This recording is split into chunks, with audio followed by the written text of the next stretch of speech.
This one could be a little bit emotional. Swallow the Sun, as a group in general, has been able to deliver melancholy and has been able to deliver these moods throughout their career ever since they first broke onto the scene in the first part of the 2000s. Here in 2019, when a shadow is forced into the light, is going to no doubt continue that same register. We knew that going in. You know that with any and all Swallow the Sun albums, it's not like they're going to magically morph into a happy project.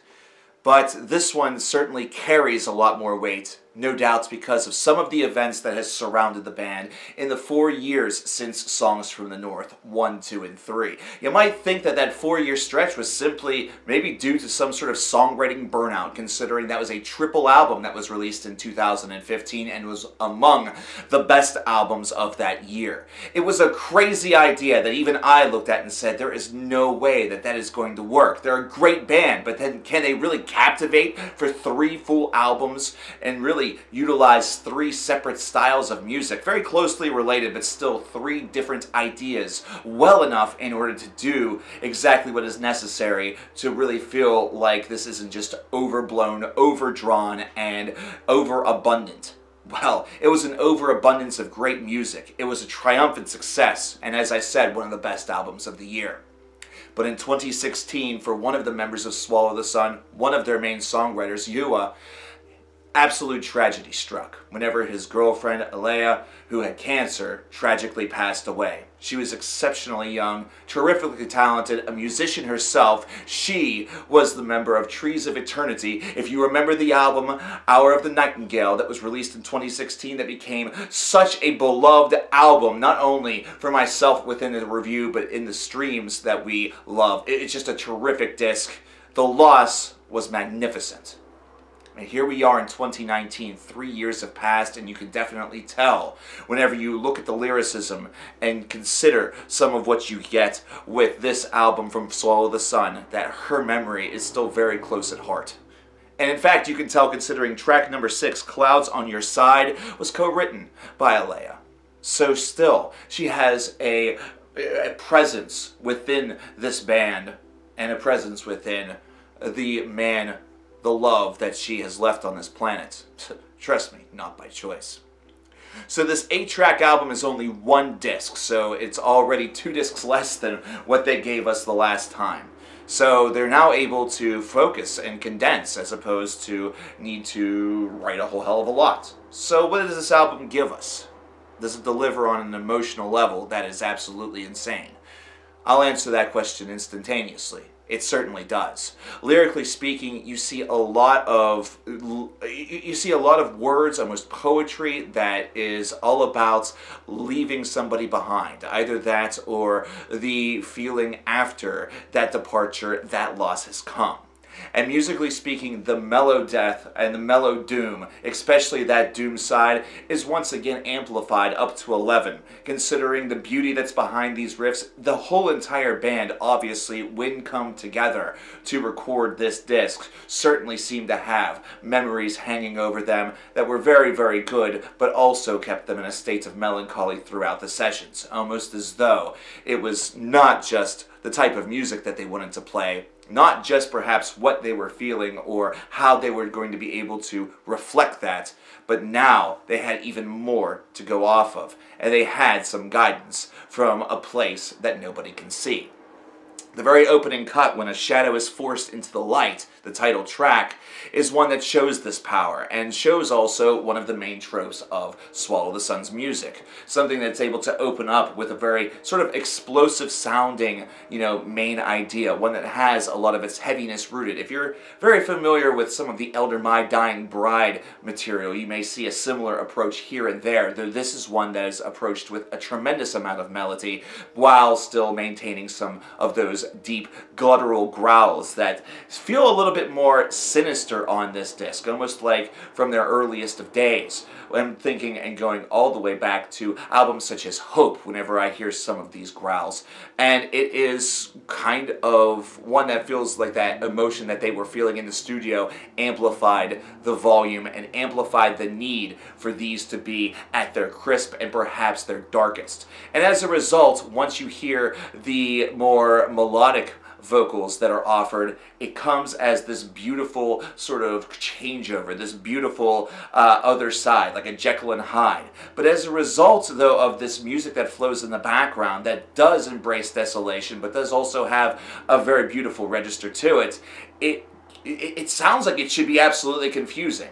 It sounds like it should not work, but it works so very well because you have felt those very same emotions before in your very life, within your very soul. So that confusion within your own body, all of a sudden this music feels very familiar. It's almost like it's speaking toward those very moments where your feelings were unexplained, and this music is able to capture that in a way that makes sense. And this is a great opening track. Going into the Crimson Crown and Firelights, that's something that continues. But it seems like whenever Swallow the Sun really expand their horizons, and whenever they have the near 8-minute long cuts, they're given a little bit more of an opportunity to explore some different avenues within their songwriting. And that seems to be true of everybody. But with this band specifically, it gives them the opportunity to use space to their benefit also. Because one thing that a doom band kind of needs in order to amplify the idea of desolation is some empty space. You need to hold out those notes a little while longer. Let the hum really do the talking for you to the point where it almost fades to nothingness, and then regain your composure and regain your next idea. Either that, or utilize a little bit more of that tone and a little bit more of that melody in order to deliver a new idea, which is something that's explored on further songs on this disc, such as Upon the Water, either that or Stone Wings. Clouds on Your Side is one of the shortest, in fact it is the shortest song on this album, and being co-written by Alea, you can tell the heart that is really within it. And there is some wonderful French that is near the end of this that almost feels like a goodbye letter. It almost feels like Alea was on... Really, she knew that her time was near and wanted to leave a message of both encouragement, but also one of everlasting love to the man that she shared this earth with. Going into here on the Black Earth, we have more of the same that we've experienced thus far on this disc. The emotional amplitude is certainly now getting to its highest point until you make it to Never Left. And Never Left is certainly one that's a little bit hard to get through all the way. Knowing all of the information that you know. Knowing and understanding the history of the past 4 years for Swallow the Sun.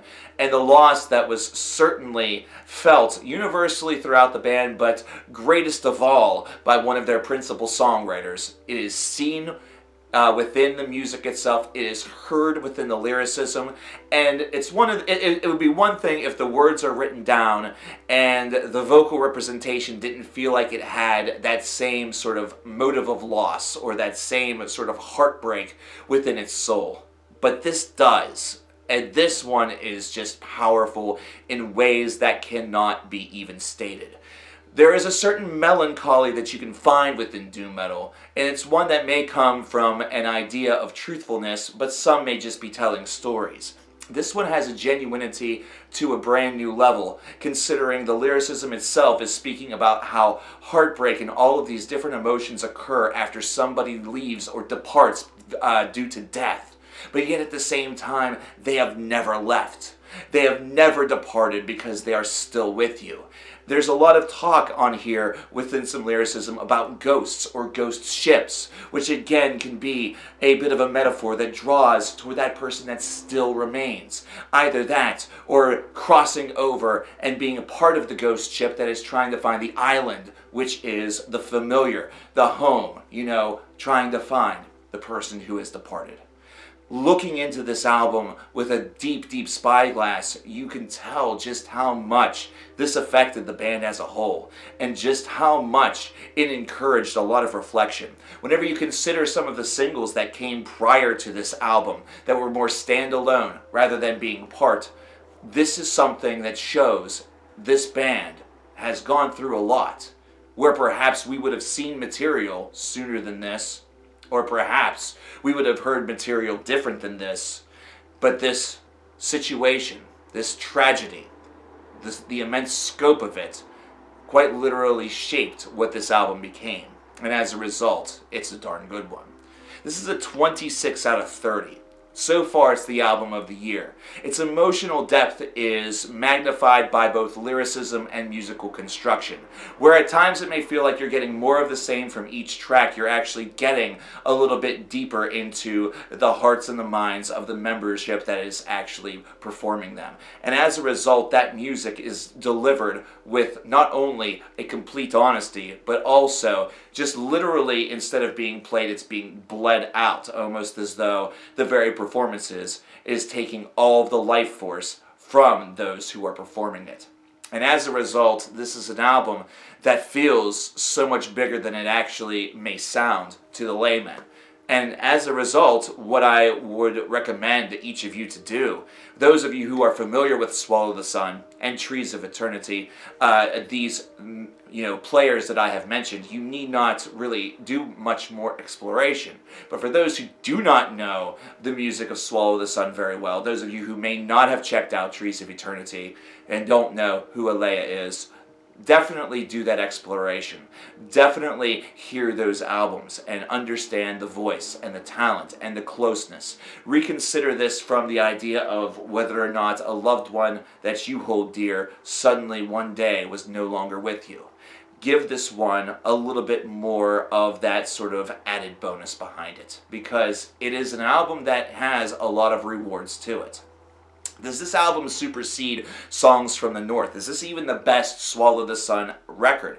It is not. That's one thing I will say. It is not the best Swallow the Sun album. And that's not what was really necessary. That's not what was necessary with this disc. This disc had a different purpose, and that purpose was fulfilled. It's a fitting tribute. It's one whose melancholy is etched in pure honesty, and I have a lot of respect for that. But I want to know what you thought about When a Shadow is Forced into the Light by Swallow the Sun. Do let me know in the comments below. My name is coverkillernation, and I will talk to you guys next time. Take care.